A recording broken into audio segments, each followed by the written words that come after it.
Hello and welcome to today's webinar. Our subject is multicast alternatives to Windows Media and Silverlight. I'm Darian Germain, Vice President of Marketing for vBrick, and I'm delighted to be joined today by Dan Bagley, who is vBrick's Vice President of Technical Operations and Sales, and also by Brian Dreyer, who is Director of Product Management for our flagship product, which is the Rev Enterprise Video Platform. Hi Brian and Dan. Hi Darian.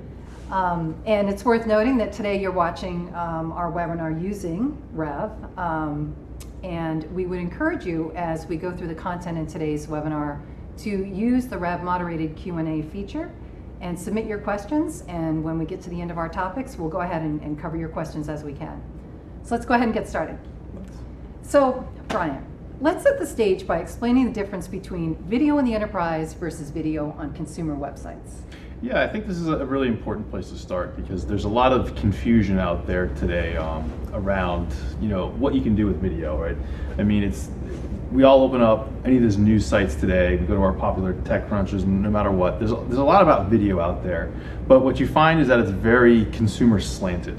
And I think it's misleading because it gives enterprise and IT administrators a skewed perspective of what they can do in the enterprise. And a lot of times it really starts with kind of the distribution play. I mean, when you're a Periscope or something, you've got effectively, an unlimited bandwidth to stream as much as you want, right? Because it's all going over the public web. And when you get on the internal side of things, and we talk about internal distribution, it's a much different game. And I think that, the general news does a really bad job of kind of appreciating that challenge here. So really one of the fundamental challenges that enterprises have to understand is that video is a difficult asset to move on corporate networks, and that's probably one of the big changes that you really have to take into account. Some of the use cases get very different also, right? When you go internal, now we see this especially that CEOs want to address their users with video. It's a very common use case, and consumer sites like that make it very possible, and they make it very easy, or make it seemingly easy. But the reality is on the enterprise network, things like that become very hard. Is there an element of security worth considering as well? Yeah, security is a big part of the enterprise story here. If it's on consumer sites, like your video sites, it's out there for public consumption. Big enterprises want to use this for highly secure intellectual property-based content. So security is another big, first and foremost, that has to be part of your enterprise concern. Yeah, driving why they need to use their own Mm-hmm. networks as opposed to just the public internet. We certainly had more than one CIO come to us in the sales cycle and say, I tried to use Periscope to stream the board meeting or the town hall, and it generally doesn't go well. Absolutely not. So it's a much different game. Yeah, and of course a lot of that information is proprietary. Mm-hmm. Yep. We used to say get the message out within.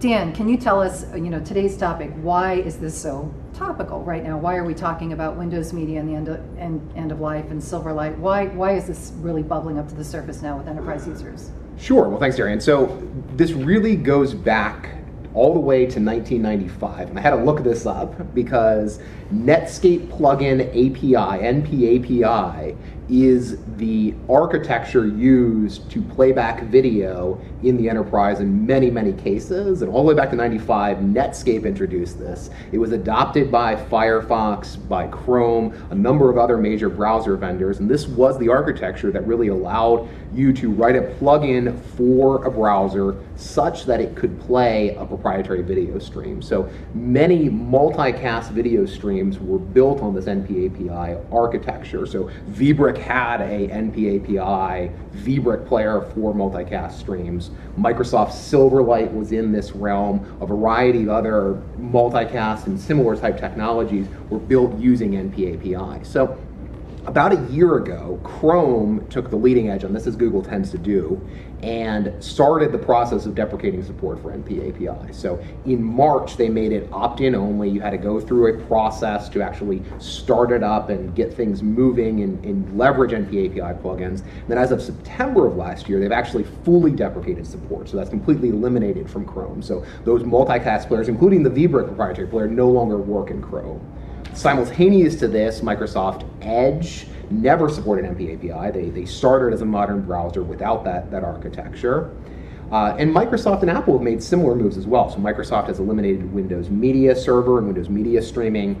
Apple has end-of-lifed QuickTime for Windows, which is another easy way to stream multicast out to the browser. So the bottom line is, with the moves by Microsoft, by Apple to eliminate QuickTime and Silverlight, with the move from the broader browser marketplace away from NPAPI plugins, a wide variety of easy-to-use multicast technologies suddenly have gone away in the enterprise, and sort of a void has cropped up there.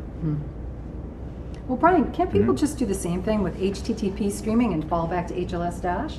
So this has got a lot of buzz, kind of buzz attention today, as I like to say here, and it makes a lot of sense, right? Because adaptive streaming really is very important when this whole mobile, phenomenon came to be, because what you found was, cellular connections were good in some places, bad in others. So the concept of adaptive needed to get hold. HLS is Apple's real-time adaptive protocol.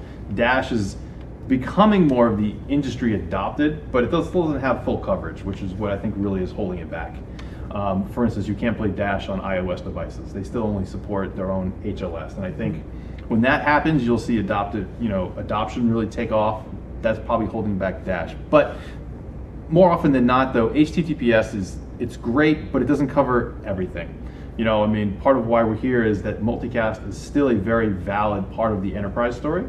And HTTPS has advantages, don't get me wrong, but it kind of makes some assumptions about bandwidth, about that you have a lot of bandwidth and can be used everywhere. Again, support is not ubiquitous. We've taken steps to make sure that we can play HLS everywhere, but it's work that we had to assume to make sure that we can enable it. And again, consumer services, they can pick and choose what they want. When you get into the enterprise, it has to be a far more kind of ubiquitous solution that works across the different parts of a corporate infrastructure. And that's where HTTPS, it's great, but it doesn't cover everything.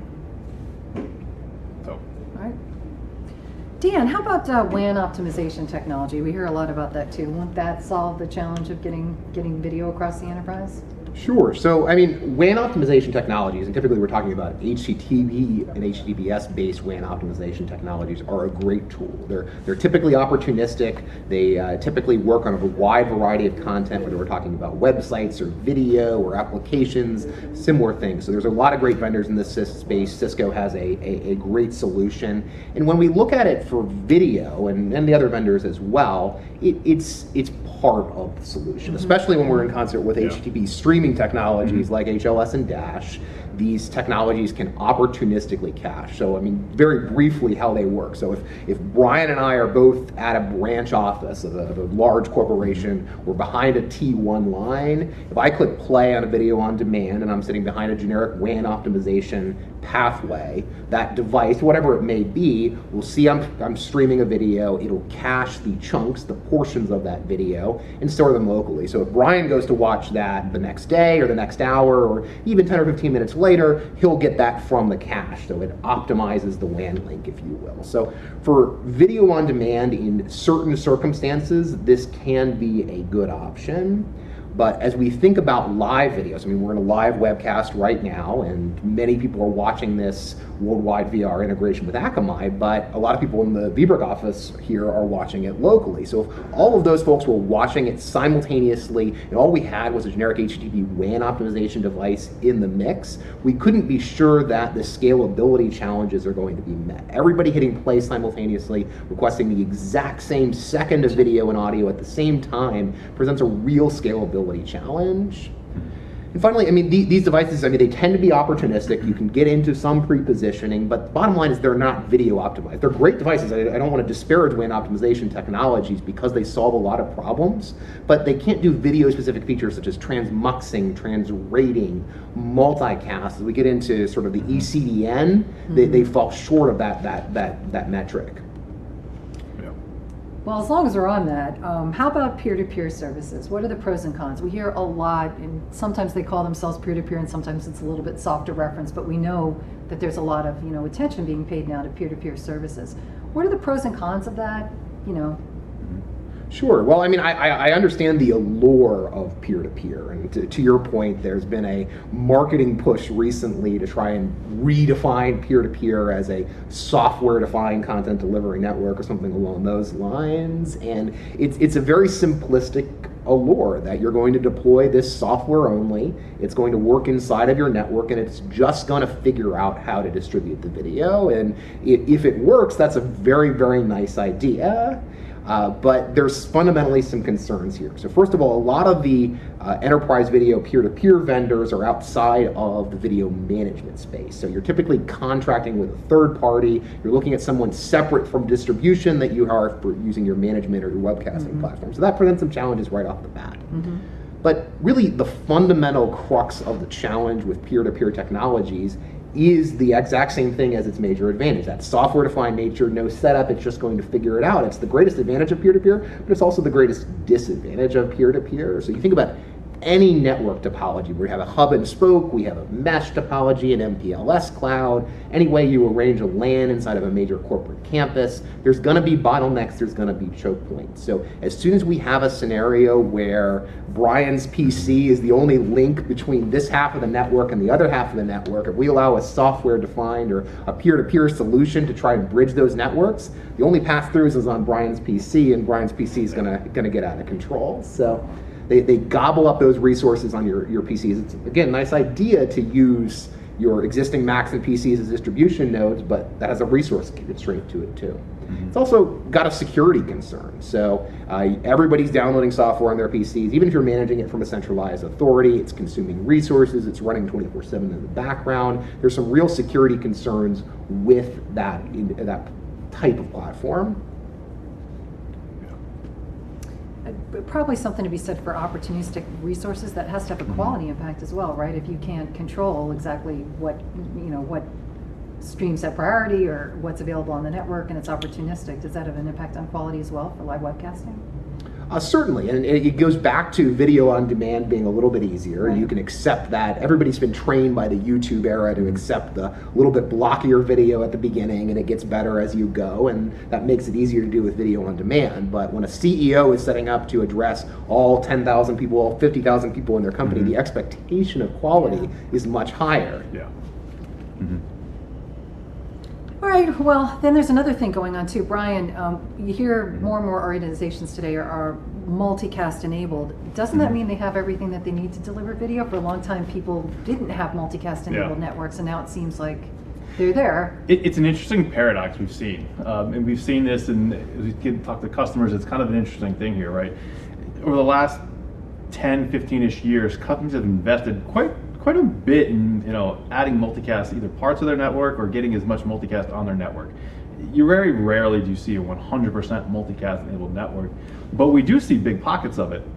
So at the same time, customers are getting better with multicast and they're more ready, the whole browser and technology space is taking a step back away from it. So it presents a very interesting challenge from a multicast perspective, because companies want it. They made this investment, they want to take advantage of it. They bought into some of the physical network side, so the physical hardware within the network is ready for it, right? So they've made that investment, and organizations, quite frankly, they're kind of ready for this. And but it's interesting because multicast has its challenges nonetheless. For the most part, multicast is a wired connection. We're starting to see a little wireless multicast show up here and there, but it's part of that paradox. I mean, more companies are going to wireless networks, but wireless is typically unicast, which is fine.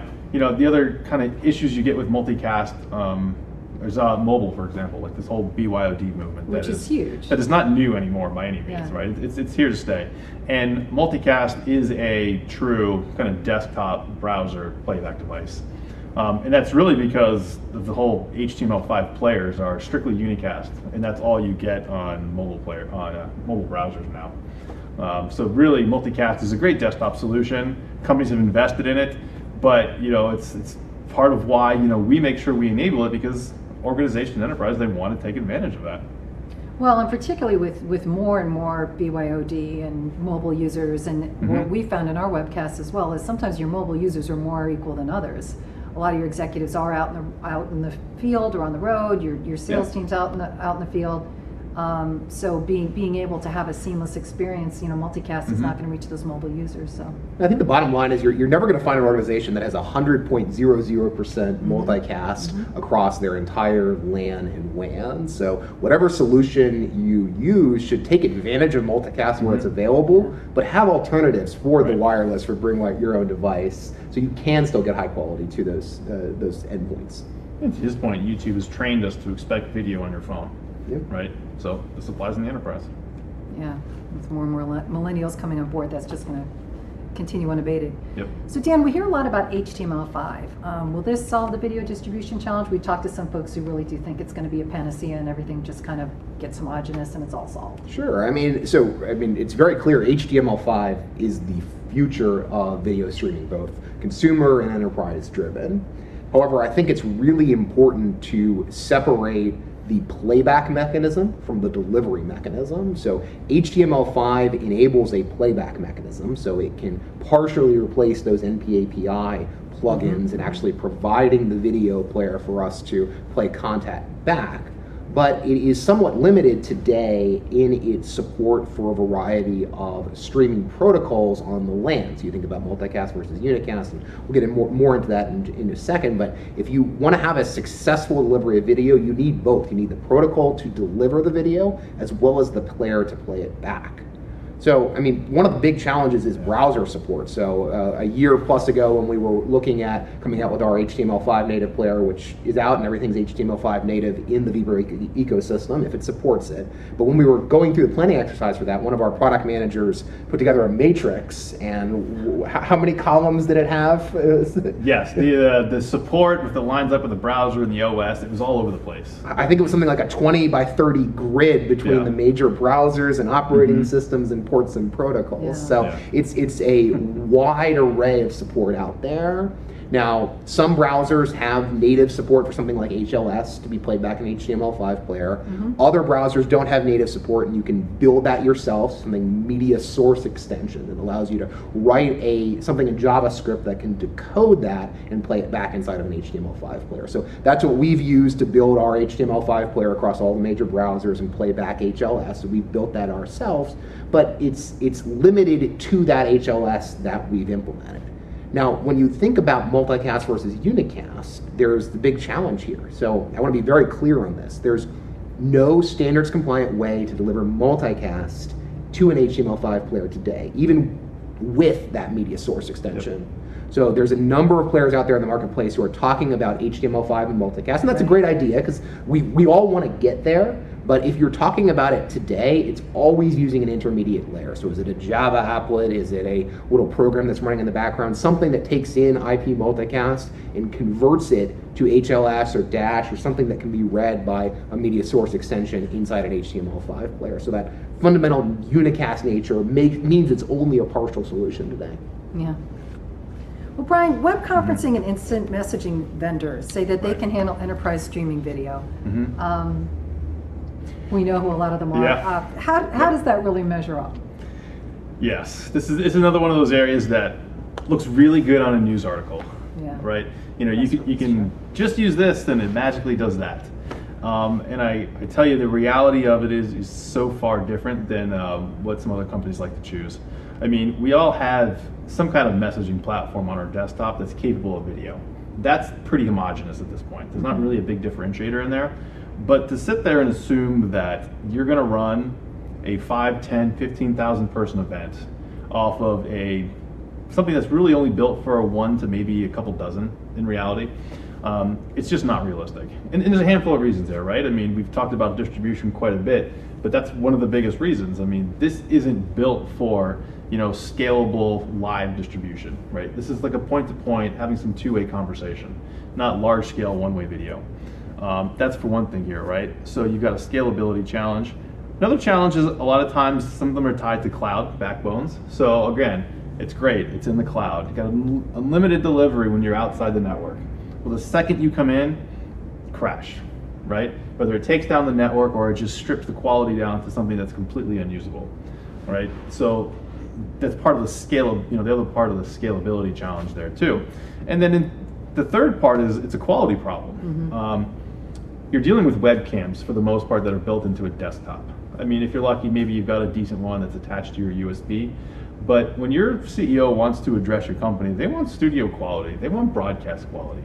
And you're not getting that from a USB connected camera. It just doesn't happen. And the second you want that higher quality, well, then you got to have a distribution that can match it, because now you're moving much higher data around. So instant messaging platforms, the web conferencing platforms, they have their place, but people that try to extend that, and I understand why they want to extend it, right? They've already bought the system, it does video. It's on the desktop. Yeah. You know, they'll tell you we can do this, you know, high number of users, and they'll try it out. But what they'll find is an experience that nobody wants to come back to. So, you know, you've kind of crashed and burned, and no one wants to look bad when it's your executive, not just your CEO, but anybody on your executive team, really. You don't want them to look bad. Absolutely. So you can't get that quality with an IM platform. And not to mention the phone bridge issue. Yeah.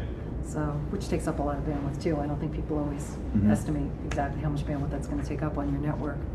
So Dan, what is an ECDN and why do I need one? All right. We Well, hear that term a lot. we do. So an ECDN fundamentally solves the consumer enterprise challenge that Brian described so adequately at the beginning here. So at home, I have a 100 megabit fiber connection to my house. It's great. I love it. And even if every last person in my house goes on every last device, and even if we have a couple friends over, we still got plenty of bandwidth to stream Netflix and YouTube and Vimeo, probably even in 4K, and it's great. I mean, that's the consumer video revolution that we've seen. But as soon as we try to replicate that on the corporate connection, the bandwidth and personnel equation is completely flipped on its head. Yeah. So we've got hundreds or thousands or even tens of thousands of people in a corporate campus. Even if you're provisioning gigabit plus leased fiber internet connections, you're simply not going to have 5, 10, 20 megabits per person that you have in a consumer experience. So an ECDN provides a highly scalable video distribution architecture which fundamentally solves this problem.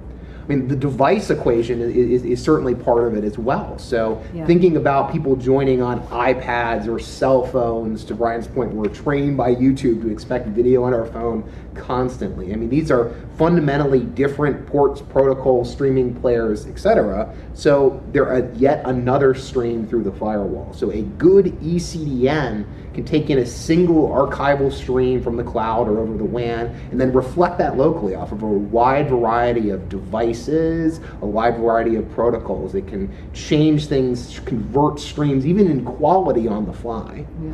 Finally, it's got to have reporting visibility. So if we're hosting a live webcast, I need to be able to see down into the edges of my network and know that we're getting a high quality experience of video out to the edges. And if I don't have that visibility, I'm effectively blind. Yeah. So centralized management of an ECDN is absolutely critical to having success when you're actually using it. Mm-hmm. So Brian, again, Yeah. thank you very much for that definition, but we still see, even over the last year, a lot of vendors using the term and claiming to have an ECDN.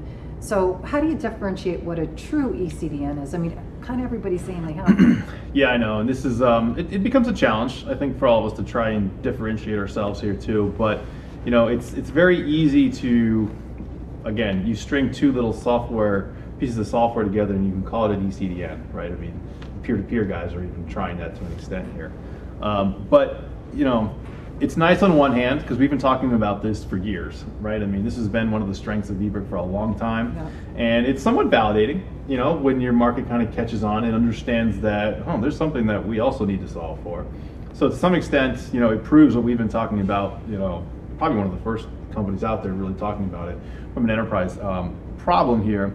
But there's different pieces of it, and you know, a true ECDN is going to make sure video gets everywhere, on every device, on every part of your network. And that means, yes, maybe there's interop with a WAN op in some places. You know, that means that you've got to be able to do real-time streaming, HTTP streaming, and you cannot forget the multicast part. People have invested in this, and they want to be able to use it.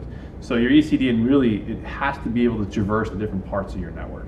And I think when you start to peel back some of the, really some of the capabilities of some other vendors on the platform, you find little things like having to install applets on your computers, You know, you find that, well, it works in this scenario, but maybe not in this one. And again, anyone can claim it, but when you peel it back, you start to find these differences when all of a sudden you end up with gaps, you know, and people can't watch the video. And I mean, to be fair, others in the space actually suggest you outsource the ECCN entirely. So it suggests that, okay, we'll provide the video infrastructure towards you, but go to somebody else, open up an RFP, and see what you can get for an ECDN elsewhere. And with you lose that tight integration, the challenges crop up across the board. Yeah, it's very hard to manage and report on two different solutions. Exactly. So Dan, this is my favorite question. What's Vibric's approach? Well, I'm glad you asked that, Darian. So we bring a true first-party enterprise content delivery network to the equation. So Vibric's DME, our distributed media engine, is our caching and streaming device. It is what allows us to deliver scalable video at high quality across the corporate LAN and WAN. Now, since it's our first-party device, if you're buying this virtual appliance, this software installed from us, you are getting a Vbrick-owned IP that's owned and supported by Vbrick, it's sold by Vbrick. That allows us to not only give you a better support experience, but it also allows us to tightly integrate it with Rev, our management platform. So key to this integration is what we call device logic and zone logic. So what this does, and a lot of people will say things along these lines, but when you drill down into the details of what it really can do, we're quite unique in that regard. So for everybody who's watching this live, you've clicked play, it's detected the device they're watching on. It could be an iPad, it could be an Android device, it could be a Mac or a PC. It's detected that you're outside of Vbrick's corporate network, and thus directed you to an appropriate stream for your device and your network location, which is the public internet, so Akamai in a lot of cases. Now, if somebody inside the Vbrick office hits that same play button, that same device logic is going to occur. It's going to detect what device they're on, but it's going to direct them to either a multicast or a unicast stream inside the Vbrick network. So that seamless device and zone logic is critical. Simultaneously being able to do that across both unicast and multicast is absolutely essential. So we have investment in a multicast network at Vbrick, as you might imagine, so we want to deliver this video over multicast if we can. But if we can't, for whatever reason, say somebody's watching it on their desk, they just unplug the cord and go wireless and no longer have access to multicast, we need to seamlessly fall back to unicast. So it's not enough to just provide a multicast solution. It needs to seamlessly transition between the two. It's the complete panoply of options. Simultaneously, it works with a variety of players. So separating those delivery mechanisms from a player mechanism, we work with our native HTML5 player. We'll seamlessly fall back to Flash. So if HTML5 isn't available for whatever reason, we'll fall back to Flash. We have support for native players if you still need to do that. The fundamental crux is that any combination of scenarios, bring your own device, corporate network, LAN or WAN, unicast or multicast, it will dynamically detect where you are, what device you're on, and give you the right stream for your device. So any one-trick pony, such as only peer-to-peer, only WAN optimization, only HTML5, only multicast, all fall short towards when compared to that complete solution. Particularly with so many companies acquiring and merging, and it's just multiple networks that are coming on board. Yeah. You know, trying to find one size fits all. Yeah, we see that a lot. M&E is a big challenge when all of a sudden you're joining networks. So. So we are already towards the end of our webinar. We've got two more questions, one related to Flash Multicast, but we also have another one giving an example of a customer that has one of these sort of combination environments. Which one do you think we should tackle first? I think Flash Multicast is an important question. Yeah, it is an important question. And Flash is something we always get asked about. We want to address it. So we have adopted the Flash Multicast protocol. We don't integrate with Adobe Media Servers. We actually integrate the raw protocol into our own distributed media engine streaming servers, which makes us very unique, the only one on the market there. So it's not an integration play, it just works, which is great. So the questions a lot of times we get is, well, why Flash, right? We're not naive here. Flash is probably in its last leg, right, of its life cycle. This is not a 5 to 10 year solution. This gets us over the next 2, 3, I would say 4 at the absolute most, realistically. And again, it comes back to HTML5 not supporting multicast yet. That's a gap that has to be filled. So that's one gap. The second gap is, well, how do you get multicast to every desktop browser? And as we led with the changing browser capabilities here, you know, a lot of the proprietary players, our own included, you know, really just became obsolete overnight, right? They really did. And Flash, for better or worse, is available on almost every desktop when it hits, you know, the manufacturing floor and software is installed. Everything comes with Flash today. It's not really seen as a plugin because it's always there. And quite frankly, it works, which is great.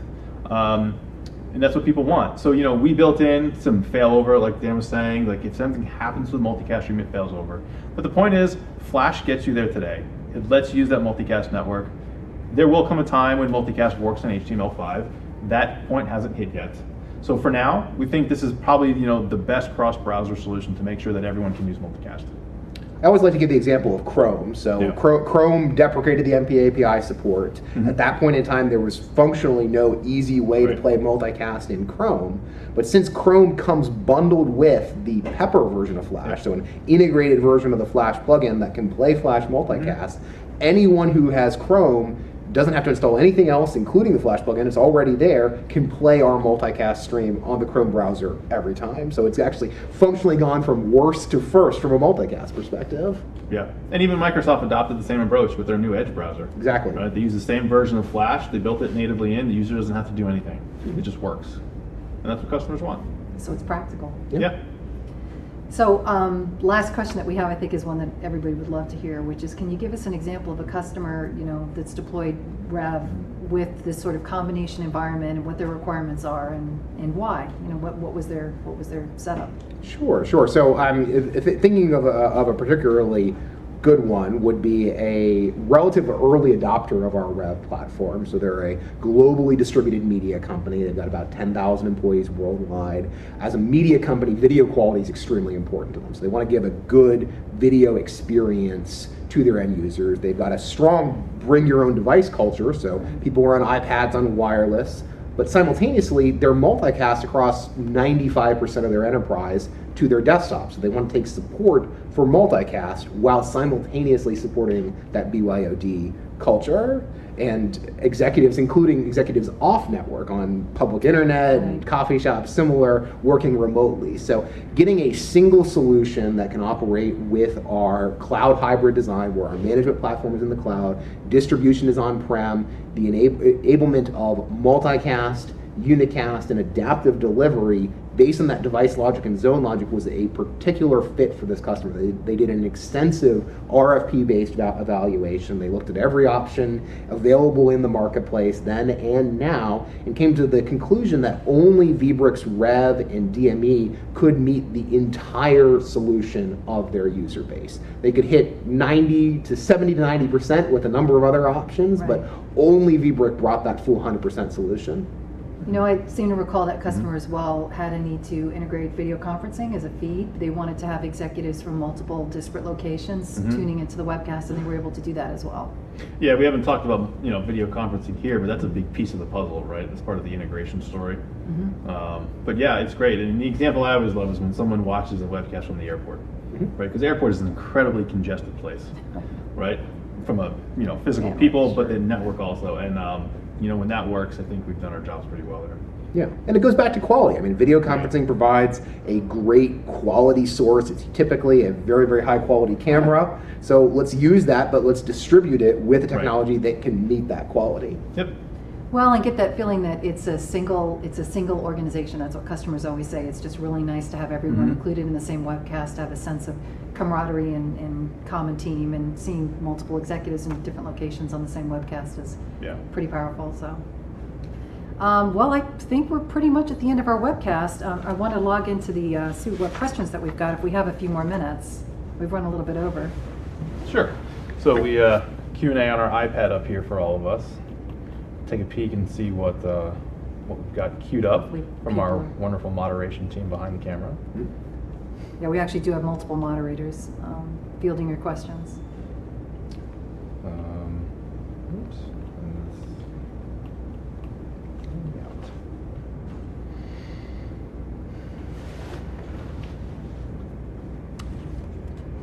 So it looks like our first question is about the latency of flash multicast. This is a particularly interesting one. So the question was, what is the latency of flash multicast as compared to adaptive streaming? It's particularly interesting because if you look at adaptive HTTP-based streaming technologies, typically there's a, call it 20 to 30 second delay from live, and that's because of how they package the video. They chunk it up into 6 or 8 second chunks, and then your player is going to buffer the last 3 or 4 seconds. That's why you get to that 20 to 30 second metric of lag before live HLS video comes through. So one of the big advantages of our flash multicast technology is we drive that time from live way down, so it gets to the 4 or 5 second range of lag between live and display on the desktop. And thanks to multicast, we're not negatively impacting the network at all. Yeah. Any other questions? I don't have any more queued up right now, but if our moderation team gets any more, we'll be happy to answer them, post them live as well. All right. Yeah, and if they're still coming in, we will definitely send you a follow-up email with a recording of this webinar, but we'll also answer your questions offline. So I think we've run quite a bit over. Yeah. Thanks for staying with us. It's been a pleasure chatting here about multicast alternatives to Windows Media and Silverlight, and we look forward to seeing you, we hope, at a future webinar. Thanks for coming.